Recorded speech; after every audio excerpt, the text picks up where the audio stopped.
You have to admire the job that Pittsburgh's coach is doing with a young team.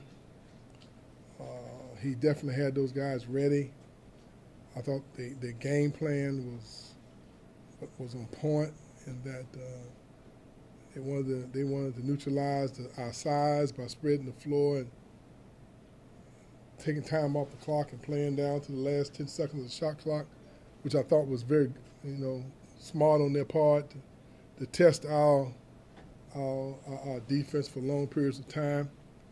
It was challenging because sometimes it's very difficult to have your 7-footers around defending mobile big guys that shoot the ball well.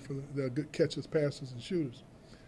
And I thought that their ability to knock threes down in the first half really kept us at bay. Obviously, I thought we were aggressive and attacked the basket and got them in foul trouble. Then I thought we gave us an opportunity to get to the free throw line to keep us in the game in the first half. Second half, I thought it was basically more of the same, except we were much more aggressive. The first half, we scored 3 points off of their turnovers. I think the second half we scored 15 points. And anytime a team is determined they're not going to shoot the ball to a certain time of the shot clock, it's kind of hard sometimes to get them to shoot it when that's not what they want to do.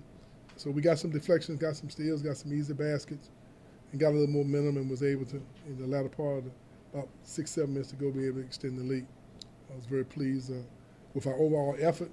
I still think we're a work in progress, but I think that this team now is in a position where we need to be thinking mentally and emotionally, connecting ourselves, re-energizing ourselves, and trying to put ourselves in a position to make a run here toward the end of the season. Questions, please. Coach, is there a specific reason why you did not start Terrence Mann and Andrew? Just a little small indiscretion. What did that do to the rotation?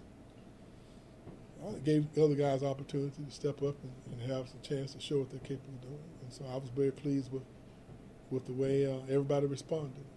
Brandon gave us a good basket and good defense. I thought PJ and MJ showed a lot of poise. And I really didn't think that they had any problems adjusting at all. I thought our rotation was good. I thought the effort was good. I just think you got to give Pittsburgh a little credit now. This is not the only game where they've played people tit for tat for long periods of time.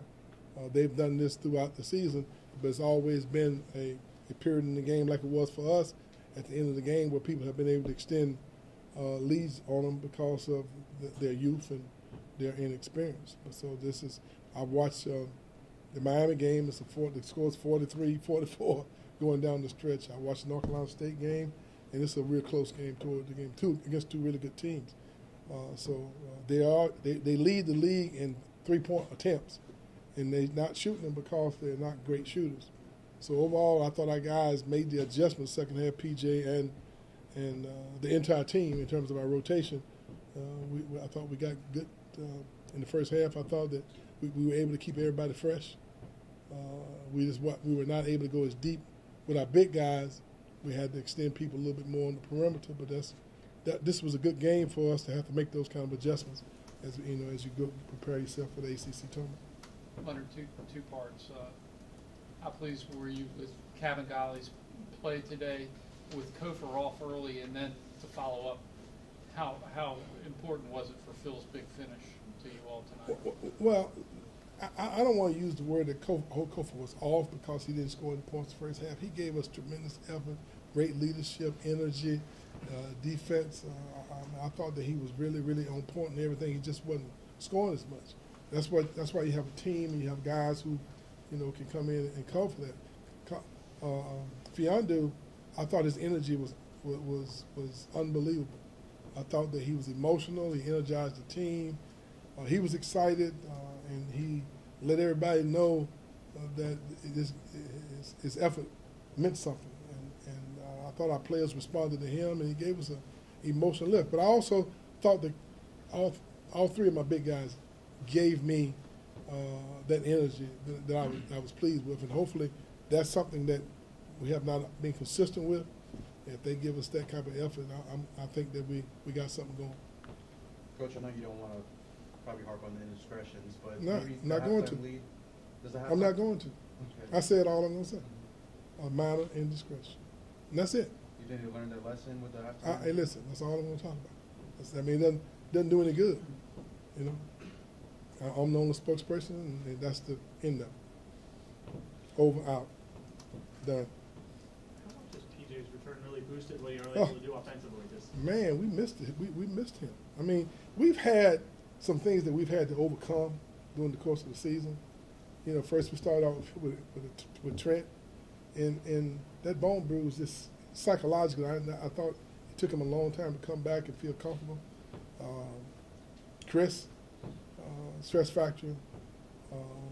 Then just when we thought we had PJ going, you know, he had his setback, and it's kind of kept us from developing a real smooth rotation. Hopefully, with having a few days off now, we can get back in the gym a couple of days and really start putting some things together to make a real good stretch. Somebody in our league is going to make a run there and move toward the top. We hope that team is us. Is your team playing well enough to make that push? I think our effort is good. I think our focus is good. And when you look at our team, Terrence is the only real experienced player that we have. And when you see most teams that are doing real well are teams that have guys who are tremendously experienced in their system. And they're mostly juniors or seniors, or sometimes fourth-year juniors and seniors. With Terrence being our only real experienced guy, Chris Kamaji, this is his first time starting. Phil's been happy for a couple of years. CJ's a second-year sophomore, played 10, 12 minutes last year. And many times we show signs of being a team that's still growing and learning with good potential. I'm hoping now that we've learned, that we've grown, that we've matured, and so we understand now that we all got to be connected. We all got to make the energy sacrifices, the effort sacrifices, the attention to details. We have to make all of those things consistent in order for us to now separate ourselves from some of the other teams.